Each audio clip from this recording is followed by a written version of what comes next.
Hello everyone, কেমন আছো তোমরা সবাই? আমি ভালো আছি। কি আমাকে দেখে ভয় লাগছে? মনে হচ্ছে মাওবাদীর মতো হঠাৎ করে সেজে চলে এসেছি কেন?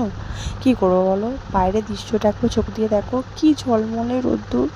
যতটা দেখতে সুন্দর লাগছে তার থেকে দ্বিগুণ কষ্ট। সেই জন্যই আমার বরের সাথে একটু বেরিয়ে পড়েছিলাম ডক্টরের চেম্বারে যাওয়ার জন্য বেলা 1টার সময়। কি করবো, তখন তো মাওবাদী সেজে যেতেই হবে, তাছাড়া তো কোনো উপায় নেই। তবে আমাদের এখানে পরিবেশটা ভীষণই সুন্দর, কিছুটা ক্যাপচার করছি তোমার সাথে শেয়ার করবো বলে।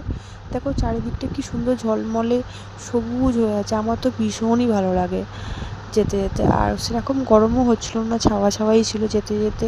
একটু আশপাশে কিছু স্কুল ছিল, কিছু মন্দির ছিল, যেগুলো ক্যাপচার করছে তোমার সাথে শেয়ার করবো বলে।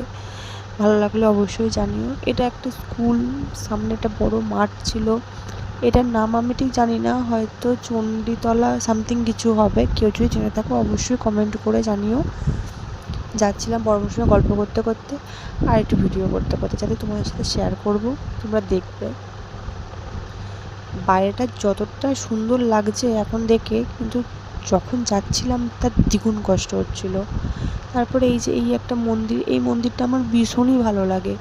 আজ পর্যন্ত কোনোদিনও ভেতরে ঢুকে মাকে প্রণাম করে হয়ে ওঠেনি আমার। যাবো কোনো না কোনো দিন, একদিন মাকে দর্শন করে আসবো, কিন্তু আমার এখান দিয়ে গেলে আমার ভীষণই ভালো লাগে এই মন্দিরটা। এটা কি 10ই মাঘ না 26শে পৌষ, আমার তাও ঠিক খেয়াল নেই, ভুলে যাই তখন বলে, আমি তাও ভুলে যাই। এই আর একটা মন্দির, এই দুটো মন্দির মানে 26শে পৌষ 10ই মাঘ কোনটা আমার ঠিক খেয়াল নেই। তারপরে ডাক্তার দেখানো হয়ে যাওয়ার পর বর বললো লস্যি খাওয়া হবে, তাই ডোমজুড়ের সামনেই, হ্যাঁ এটা ডোমজুড়ে গেছিলাম, ডোমজুড়ের সামনে লস্যির দোকানে। আমার বর নাকি এখানে প্রতিদিন লস্যি খায়, যখনই আসে লস্যি খায়, খুব নাকি টেস্টি লস্যিটা। আমাকে বললো টেস্ট করে দেখো, আমিও খেয়ে দেখলাম বেশ ভালোই। তারপরে এই আসার সময় দুজনে কিছু মাওবাদী সেজে ছবি ক্লিপ নিচ্ছিলাম, সেগুলো তোমার সঙ্গে ভালো লাগলে অবশ্যই জানিও।